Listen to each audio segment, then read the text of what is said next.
untuk kita semua. Perkenalkan, saya Siva Fauzia STMT dari Program Studi Sarjana Terapan Teknik Infrastruktur Sipil dan Perancangan Arsitektur Sekolah Vokasi Universitas Diponegoro. Pada Program Studi Sarjana Terapan Teknik Infrastruktur Sipil dan Perancangan Arsitektur, saya mengampu beberapa mata kuliah, diantaranya rekayasa fondasi, struktur baja 1, struktur baja 2, hidrolika, dan praktikum ilmu ukur tanah. Pada kesempatan saat ini, saya akan menjelaskan bagaimana cara saya mengampu mata kuliah rekayasa fondasi dengan teknik DIA atau Delivery Interaction and Assessment. Mata kuliah rekayasa fondasi merupakan mata kuliah wajib yang diajarkan pada semester 3 yang memiliki bobot sebesar 2 SKS. Mata kuliah rekayasa fondasi akan memberikan pemahaman kepada mahasiswa tentang fondasi dangkal, fondasi dalam, dan dinding penahan tanah, serta bagaimana mendesain konstruksi fondasi untuk bangunan-bangunan sipil dan dinding penahan tanah. Adapun capaian pembelajaran mata kuliah rekayasa fondasi yaitu mahasiswa mampu menjelaskan tentang fondasi dangkal, fondasi dalam, dan dinding penahan tanah, serta mampu menghitung konstruksi fondasi untuk bangunan sipil dan dinding penahan tanah yang dapat dipertanggungjawabkan secara teknis dan ekonomis. Adapun materi-materi yang akan dipelajari mahasiswa di mata kuliah rekayasa fondasi ini yaitu fondasi dangkal yang meliputi fondasi menerus, fondasi telapak, dan fondasi rakit, kemudian fondasi dalam meliputi fondasi tiang serta dinding penahan tanah.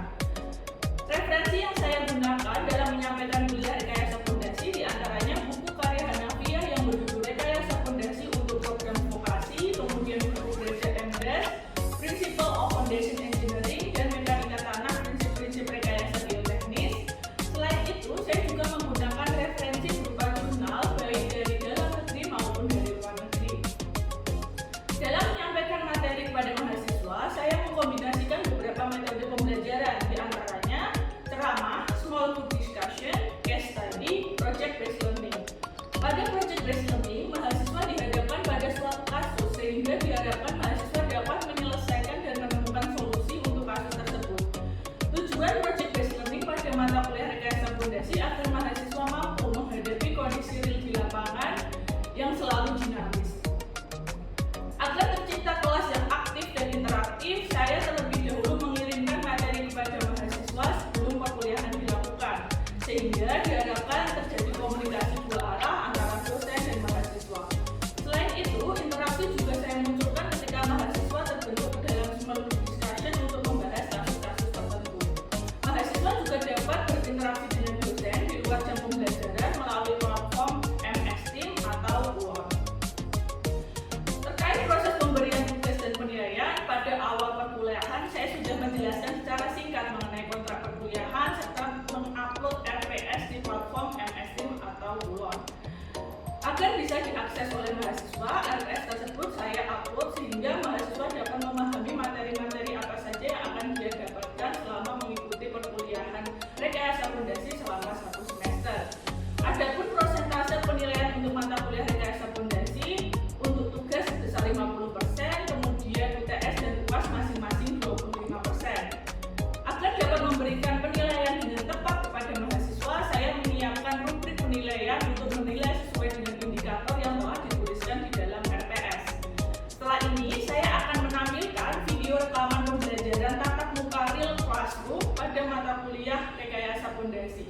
Selamat menyaksikan. Terima kasih. Wassalamualaikum warahmatullahi wabarakatuh. Assalamualaikum warahmatullahi wabarakatuh. Waalaikumsalam warahmatullahi wabarakatuh. Selamat pagi. Gimana kondisinya hari ini? Sehat? Baik, sebelum saya mulai perkuliahan pada hari ini, mari kita berdoa sesuai dengan agama dan kepercayaan masing-masing sehingga kuliah hari ini bisa berjalan dengan baik dan ilmu yang didapat bisa bermanfaat. Berdoa mulai.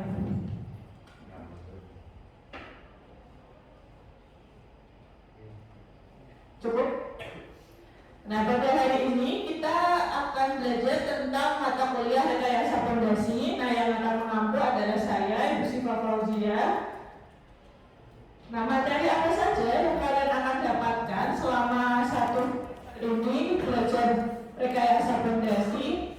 Yang pertama ada tentang fondasi dangkal, merencanakan, mendesain fondasi dangkal, kemudian fondasi dalam, dan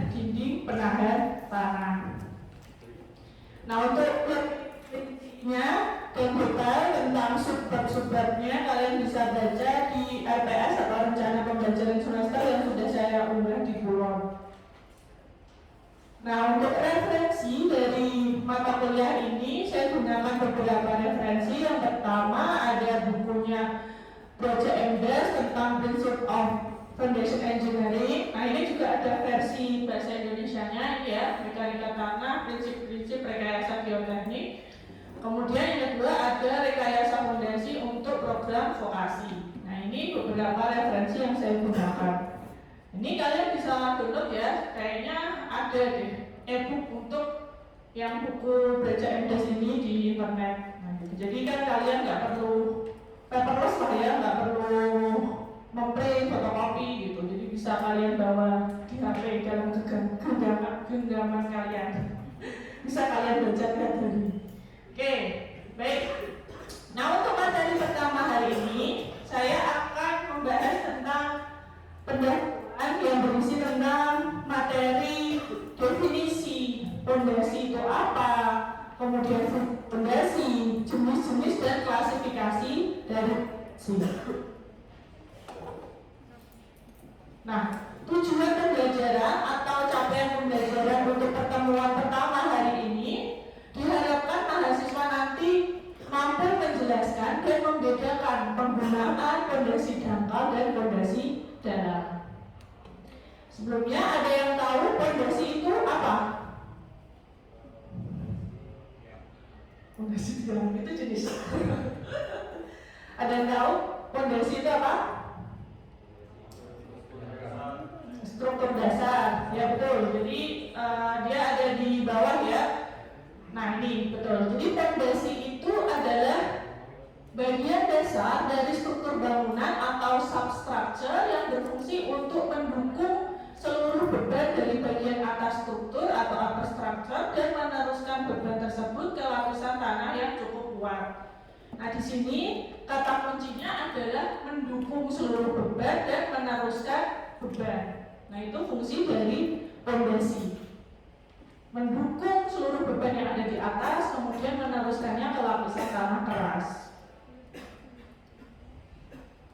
Nah, bagian-bagian dari suatu bangunan itu ada dua komponen atau dua bagian yang besar. Pertama, itu dinamakan struktur atas atau upper structure. Yang kedua, struktur bawah atau substructure. Kalau struktur atas atau upper structure contohnya apa?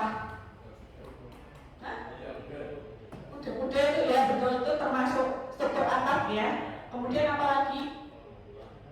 Kolom, balok, terus plat, dinding, ya itu termasuk struktur atas. Yang kedua ada struktur bawah, yang termasuk struktur bawah apa? Fondasi. Ada lagi nggak yang termasuk struktur bawah? Kalau biasanya di mall kan ada apa sih di bagian bawahnya? Basement. Nah, pada struktur bawah itu ada dua, ada bukan fondasi dan fondasi. Nah, contoh fondasi itu adalah struktur basement. Nah, tadi seperti definisi di awal bahwa fondasi itu fungsinya menahan atau mendukung bangunan di atasnya. Kemudian fungsi yang kedua adalah meneruskan beban struktur secara aman ke lapisan tanah keras. Nah, beban-beban apa saja yang diteruskan ke lapisan tanah keras? Ada beban mati, beban hidup, beban angin, beban gempa, gaya angkat air atau uplift, kemudian ada beban horizontal atau beban geser.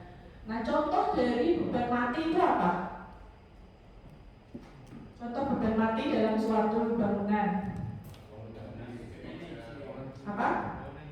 Betul, berat bangunan itu sendiri bisa meliputi apa? Balok, kolom, plat, atau struktur beton. Kalau misalnya bangunan itu dari baja, berarti berat bajanya. Yang disebut dengan beban mati. Kemudian yang kedua ada beban hidup. Contohnya apa? Oh, manusia yang ada di dalamnya. Kemudian kalau misalnya struktur jembatan, nah itu beban hidupnya apa? Beban lalu lintas ya, ada jumlah kendaraannya. Itu tentang beban mati, beban hidup. Nah ini ilustrasi tentang pondasi. Nah yang gambar pertama ini ada struktur bangunan sederhana atau rumah tinggal. Nah di sini bawahnya ini ada lapisan tanah firm ground. Nah ini berarti tanahnya kuat ya, kuat. Kemudian bawahnya ada lapisan batuan. Nah kalau di permukaan sini tanahnya sudah kuat, kita bisa pakai pondasi yang tidak terlalu dalam. Nah di sini dia bisa pakai pondasi terapa atau pondasi menerus gitu. Nah yang kedua, ini struktur bangunannya gedung bertingkat. Kemudian kondisi yang kedua tanahnya ini tanah lunak. Nah jadi nggak memungkinkan ya kita pakai pondasi yang dangkal. Maka kita pakai pondasi dengan kedalaman yang cukup atau relatif dalam sampai mencapai lapisan tanah keras atau batuan. Nah ini jadi kondisinya bisa kita jabarkan, bisa dengan kondisi tanah dasarnya dan bangunan di atasnya kan. Bangunan di atasnya itu peruntukannya untuk apa? Nah ini satu lantai untuk rumah tinggal, kemudian yang ini bangunan bertingkat. Nah pondasi ini pada konstruksi sipil. Nah yang pertama untuk bangunan gedung. Nah untuk bangunan gedung biasanya bisa pakai ini pondasi apa? Ada tahu? Pondasi apa? Footplat ya. Nah pondasi footplat. Nah ini pondasi footplat biasanya dipakai untuk bisa untuk gedung 2 lantai bisa. Kemudian yang ini pondasi menerus. Pondasi menerus biasanya untuk rumah tinggal. Biasanya pondasi menerus bisa juga disebut dengan pondasi batu kali. Pernah lihat ya? Kalau bangun rumah itu kan apa? Bawahnya itu ada kayak gundukan batu kali gitu kan. Nah itu pondasi menerus. Lalu ada yang namanya pondasi sumuran. Nah kalau sumur tuh biasanya bentuknya kan bulat ya. Nah di sini dia penampangnya bulat. Kemudian materialnya apa yang dipakai untuk mengisi di dalamnya? Jadi di dalam pondasi sumuran diisi dengan beton dan dimasuki dengan batuan-batuan. Makanya dia dinamakan beton siklop. Nah itu. Jadi pondasi sumuran materialnya adalah beton dan diisi dengan batuan-batuan. Kemudian ini ada apa? Pondasi apa ini? Yang pancang. Biasanya gedung-gedung yang bertingkat banyak itu kan pakai pondasi tiang pancang dan atau profile. Nah ini jembatan. Ini bagian jembatan apa ya namanya ya? Yang bagian sini. Ini namanya apa ya? Masih ingat nggak? Ini ya. Aduh, ingat apa belum tahu? Lupa apa belum tahu? Ini adalah abutmen ya, yang tengah namanya pilar, ya. Kemudian ini namanya apa? Balok gelagar ya. Oke. Nah ini kira-kira pakai pondasi jenis apa sih kalau dari gambar? Sumuran. Nah ini pondasi pada jembatan bisa pakai pondasi sumuran, bisa pakai tiang pancang atau profile. Di sini di gambar ini contohnya dia pakai pondasi sumuran. Nah kita masuk ke klasifikasi pondasi. Tadi di awal sudah saya singgung bahwa pondasi itu dibedakan menjadi 2. Yang pertama ada pondasi dangkal dan pondasi dalam. Nah pondasi dangkal atau shallow foundation ini jika kedalamannya dekat dengan permukaan tanah dan bisa mendukung beban secara langsung. Dikatakan pondasi dangkal jika syaratnya adalah DF per B kurang dari sama dengan 1. DF itu apa kalau dari gambar sini? Lebih tepatnya kedalaman ya. Jadi DF itu adalah kedalaman pondasi, kemudian B-nya adalah lebar. Jadi B-nya adalah lebar pondasi. Dinamakan pondasi dangkal ketika DF per B-nya kurang dari sama dengan 1. Contohnya apa saja untuk pondasi dangkal? Ada pondasi menerus atau continuous footing, pondasi setempat atau single footing, ada pondasi rakit atau raft foundation. Kemudian yang kedua, pondasi dalam atau deep foundation, meneruskan beban bangunan ke tanah keras yang letaknya relatif jauh dari permukaan. Nah, syarat untuk dikatakan pondasi dalam ketika perbandingan DF per B-nya lebih besar sama dengan 4. Nah, tadi contoh dari pondasi dalam adalah pondasi tiang. Tiang itu ada 2, tiang bor dan tiang pancang. Kemudian ada lagi pondasi sumuran. Nah, ini klasifikasi pondasi. Ada yang belum jelas? Lanjut ya. Oke. Nah, ini penjelasan untuk pondasi menerus. Nah, tadi pondasi menerus disebut juga pondasi apa tadi? Apa? Batu kali. Nah, ini kan dari sini kan kelihatan ya. Nah, jadi pondasi menerus atau continuous footing bisa juga disebut pondasi batu kali. Nah, biasanya ini dipasang menerus sesuai dengan dindingnya kan. Nah, ini makanya pondasi menerus ini biasanya dipasang pada bangunan sederhana atau rumah tinggal satu lantai. Tinggi atau kedalaman untuk pondasi batu kali biasanya 50 sampai 60 cm. Tuh. Oke. Nah, ini yang harus diperhatikan ketika kita membuat pondasi batu kali. Yang pertama, kita tidak diperkenankan membuat pondasi batu kali di tanah yang berundak ini ya, atau kedalamannya tidak sama.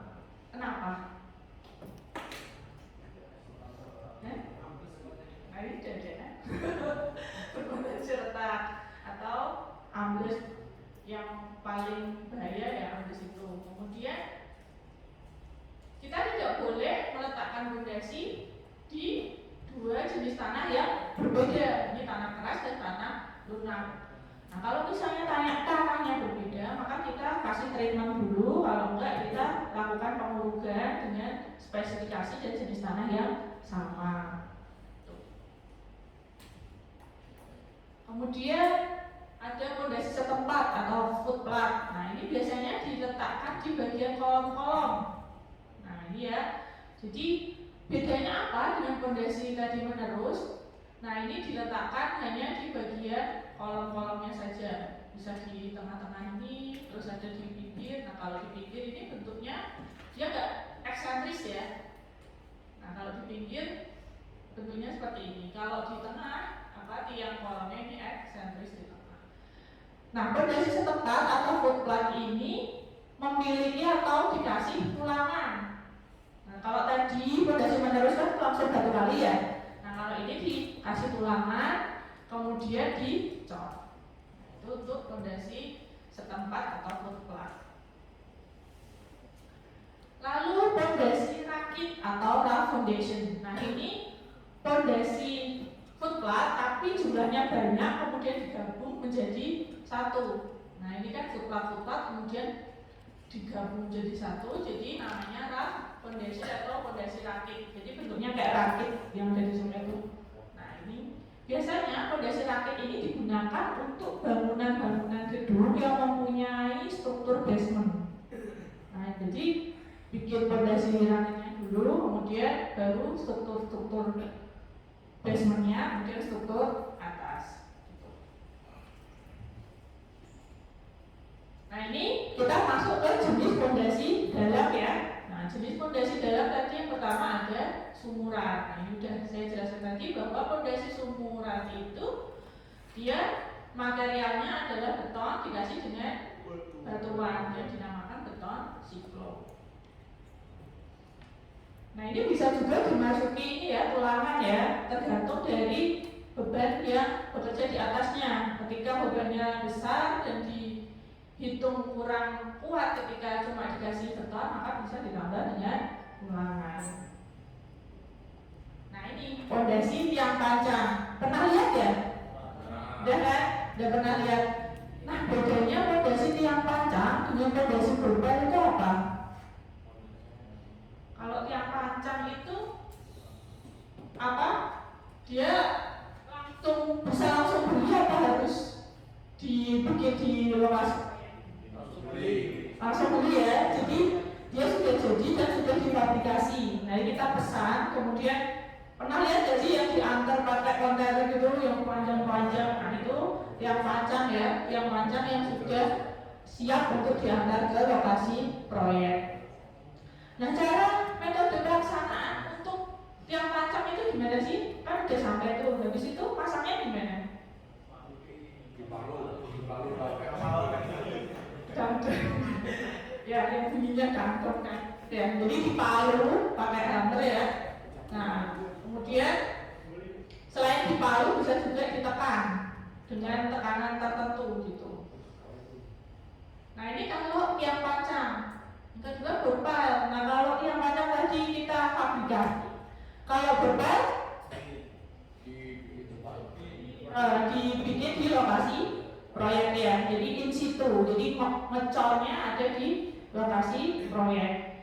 Nah metode pelaksanaannya karena dia yang berpal, berarti yang pertama yang dilakukan adalah ngebor ya. Nah dibor dulu tanahnya. Kemudian setelah mencapai kedalaman yang direncanakan, baru dimasukkan apa ini? Tulangan. Nah setelah dimasukkan tulangan, dicor. Oke, ini untuk fondasi berpal. Sampai sini belum ada. Oke, ya. Baik, kita masuk ke pemilihan fondasi. Nah, gimana sih Bu kita milih fondasi dangkal atau fondasi dalam? Nah, indikator-indikator apa saja yang bisa kita lihat? Yang pertama, keadaan tanah dasar fondasi. Nah, tadi kita harus bikin fondasi dan meneruskannya ke lapisan tanah yang keras atau kuat ya. Nah, itu. Jadi, indikator pertama kita harus tahu tanahnya itu jenisnya apa. Kemudian yang kedua, batasan akibat konstruksi di atasnya. Nah, tadi konstruksi di atasnya bisa berupa gedung ya, gedung dengan banyak lantai atau rumah tinggal sederhana atau rumah kantor dengan 2 lantai gitu kan. Kita harus menghitung beban-beban apa saja yang bekerja.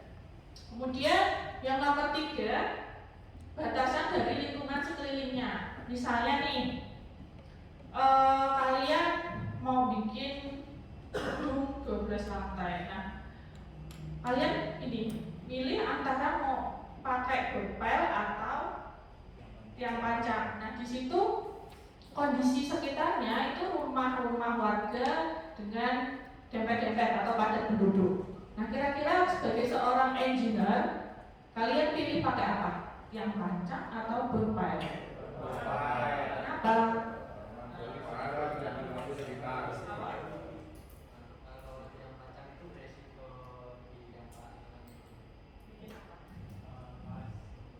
Pas malu ya berdampak pada ini ya, misalnya bisa bikin rumah warga sekitarnya retak itu karena getarannya gitu. Betul. Nah, jadi kalian lebih milih ke pel ya untuk kondisi ketika pemukiman padat penduduk. Kemudian yang nomor 4, waktu dan biaya pengerjaan. Nah, waktu sendiri, kalian sebagai seorang engineer, suatu proyek kan pasti ada batasan waktu ya. Nah, ada batasan constraint-nya apa aja sih suatu proyek konstruksi? Waktu, biaya, terus? Waktu, biaya apa? Constraint proyek konstruksi? Ketika suatu proyek konstruksi itu dinyatakan efisien ketika dia tepat waktu, tepat biaya, terus satu lagi tepat mutu. Jadi BMW ya, biaya, mutu, waktu. Nah itu ya diingat-ingat. Nah kalian sebagai engineer harus bisa merencanakan suatu bangunan yang tepat mutu, waktu, biaya. Nah ini juga berlaku ketika kalian merencanakan fondasi. Nah, tadi saya di sini bilang keadaan tanah dasar pondasi ini gimana sih cara mengetahuinya, Bu? Nah ini, jadi ketika kalian nanti merencanakan pondasi, gimana cara tahu keadaan tanah pondasi, tanah dasarnya? Kita melakukan ini yang namanya penyelidikan tanah atau soil investigation. Belum dapat ini ya, praktikum mekannya semester ini. Ya, jadi nanti semester ini kalian akan praktik. Nah, penyelidikan tanah itu bisa dilakukan di lapangan dan di laboratorium. Nah, kalian nanti juga di lapangan dia, di lab dia. Nah, jadi ketika kalian melakukan penyelidikan tanah di lapangan, apa saja yang bisa dilakukan? Kita bisa mengetahui jenis lapisan tanahnya, kemudian kita bisa mengetahui kedalaman tanah kerasnya berapa meter. Lalu kita bisa melakukan uji daya dukung tanah dengan sondir atau SPT. Ada yang tahu SPT? SPT? Standar?